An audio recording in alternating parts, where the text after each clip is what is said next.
Good evening, YouTube model railroader fan. Well, actually, let me back that up. Good evening, track gang. It happens to be Saturday, October the 10th, 2020, and I believe that this is vlog 38. And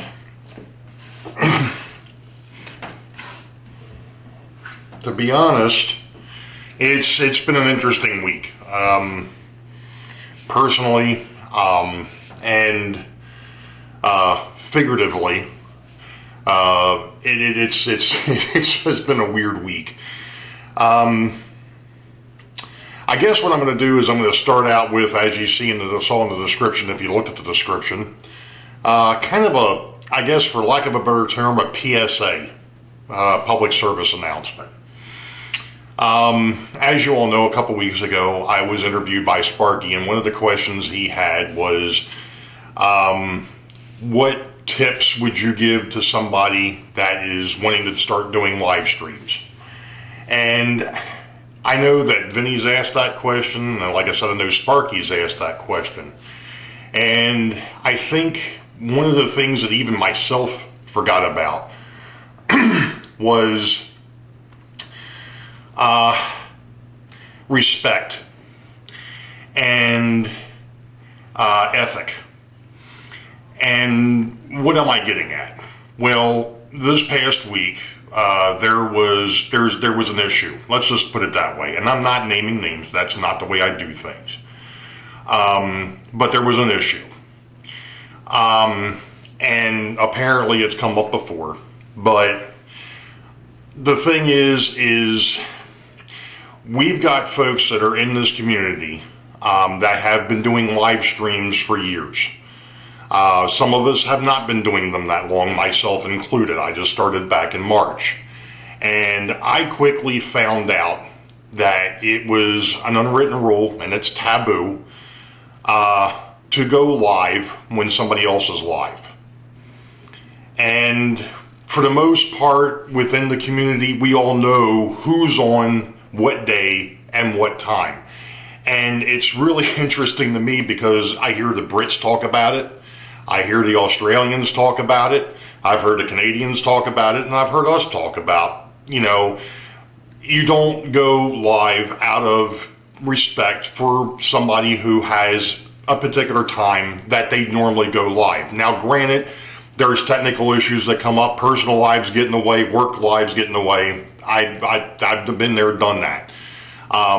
But it's ethic. And we're a big enough community, and we're all grown folk, we're all grown men and women here. We should be able to figure this out, get it straightened out, water under the bridge, and move on.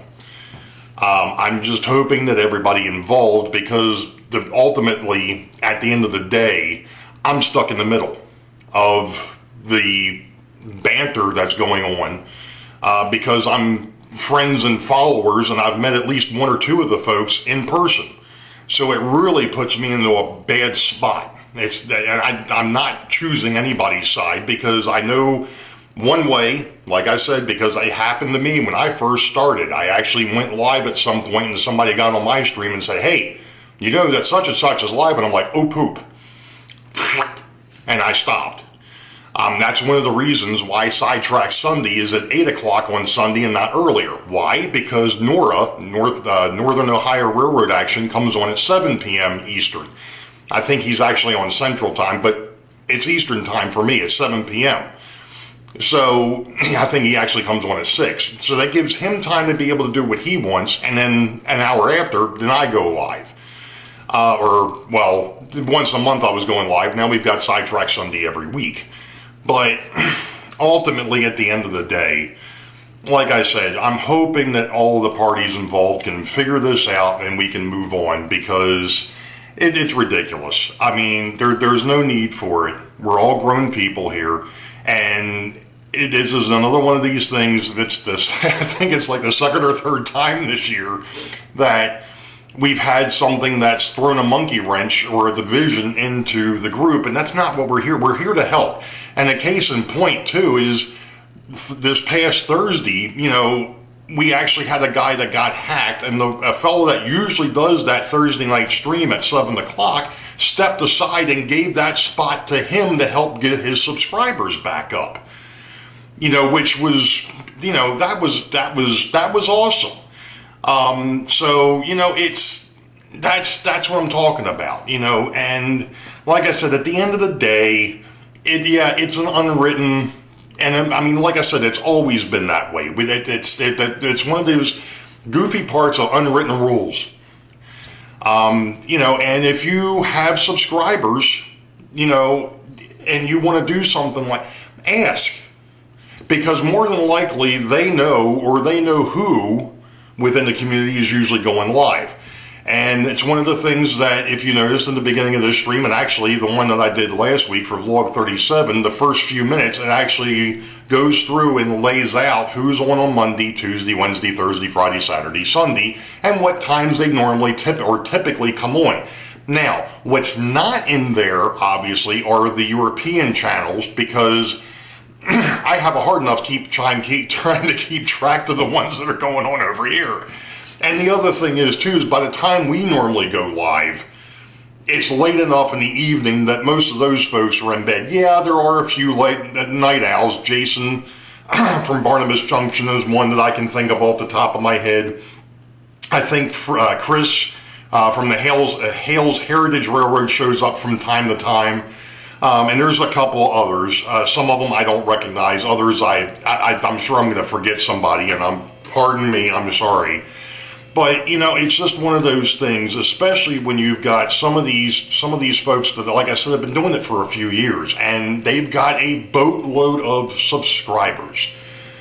It's just not good to be overriding on somebody like that. And like I said, I'm going to drop the subject after that, but like I said, if you are going to, or if you are looking to do a live stream, anybody wants to do a live stream, or even a premiere, just be aware of who else could possibly be doing that at the same time. A lot of the premieres I don't think are too much of a problem. I think those are pretty fluid. But the live shows, the live streams are fairly segmented. I mean, we pretty much know who's on when. And I'm going to leave it at that. So we're going to go ahead and actually get on to something a little bit more fun. Thanks for listening to that. And let's go ahead and actually do something that's more fun. We'll be back. Alright, so as you all saw back in vlog 37, I went ahead and Rick Bailey from the Foltz Bailey Railroad had some passenger cars that that just didn't fit with his railroad or his time period, and he kind of sent them over here to me. And I went ahead and I worked on them last week, and I thought I had everything straight. Well, that was until I went to do Tom's to fill in for Tom on Monday night. And things went backwards, which they typically do. Every time that this camera's on or the live stream is on, things can run fine for hours. As soon as you turn the camera on, that's it, all bets are off. So, anyway, one of the things, and people are actually going to be like, holy cow, he did what? I actually converted these old Athearn cars over to Whisker knuckle couplers. I believe they might be Bachmann's. And of course people are going to be like, oh no. Well, there was a reason. I tried putting KDs, I think you saw that in the video. I tried putting KDs in there, but the spring wouldn't fit. And I was afraid to actually go in and really mess with the coupler pockets on these because it's all metal. So I was like, I really don't want to go in there and start modifying stuff because I don't know if I can get parts for these anymore. And to be honest, some folks were like, why don't you just take the metal ones off and put plastic ones in, or, whatever, and change the wheel set. That'll come. That'll be down the line. But I think I finally got these things straightened out. One of the issues I had was the hose, the actual hoses were sitting too low. Well, I thought, hey, I'm going to be smart. I'm just going to go ahead and push the thing up a little bit and it'll still, or actually just take it out. Well, when I took two of them apart, they went, ping. because that pin actually is the hinge that holds everything together. It's like, whoops, that was a problem. So I tried just kind of scooting them up a little bit. Well, that didn't work either, because then the whole thing got loose. So what I ended up doing, because for passenger cars, you're never going to decouple. They're not going to be in a yard per se. So I went ahead and just snipped the hoses back a little bit so that way they wouldn't hit, because I had an issue with them hitting switches. So I just kind of trimmed them back a little bit so that way they wouldn't drag and hit the switches and so on and so forth. I think I've got things straightened out. So what we're going to do is we're going to swing the camera down to the bridge. Hey, look at that. There's this big blue bridge sitting here. I wonder where that came from.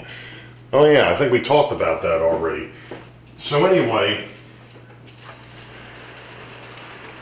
there's the GG1, and it's got one of the new cars, one of my old cars, and then 3 of the new cars on it.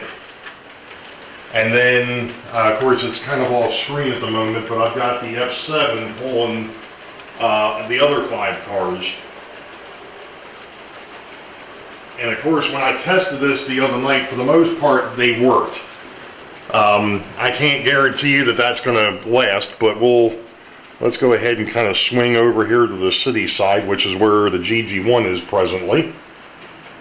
Now, I also know that I've got an issue with one of my curved turnouts over here, and more than likely that's going to stop. Oh, yep, there we go. I'm not sure what its issue is, but this just crept up the other night. But if I touch it, and it's probably because there isn't a switch machine underneath of it to actually hold it against the rail. That's probably where the issue's coming from. So let's go ahead and we'll catch him going through the gorge, which will be the last time we can actually see it. Sorry, I just hit the tripod with my ring. So it's going to take a minute or two for everything to come back. And this is one of the other things I kind of touched on in vlog 37 too. Talking to the group that made it up to the Yankee Dabbler, I got a feeling I was running things a little too quick. So I've kind of backed things off. I was running at 50%. I'm now running between 35 and 40%. And here comes the F7. Hopefully he still has everybody attached. There's the engine. There's 1 car, 2 cars. That's the old ones that I had. 1, 2. Hey, look at that. They're all still together. Amazing. Even a blind squirrel finds a nut every once in a while. I'm going to walk in front of the camera. That's probably not the best thing to do, but hey. I got to try and figure out where the train is. So the train is now going through Boeville station. And I realize it's a little dark over here. I turned the bar light off. And I think I've got to derail. Alright, so there's the F7.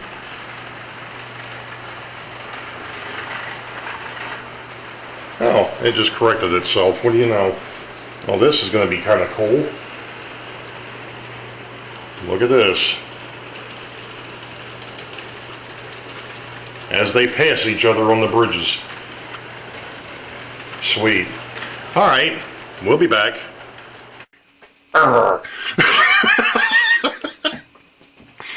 Oh, man.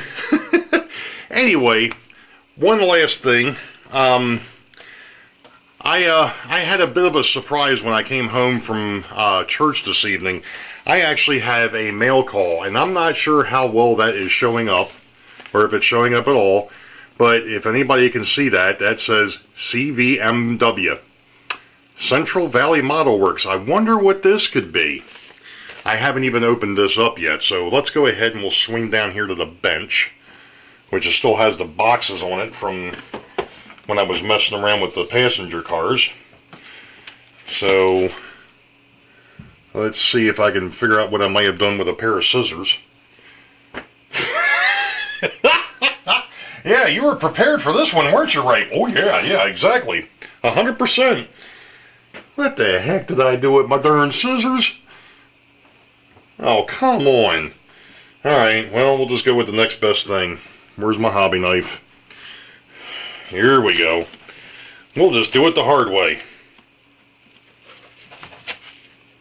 Now, I'm hoping that they survived the trip from out west to back east here. And I know what this is because I talked to Jeff Parker through email. And I'll be dang. Alright.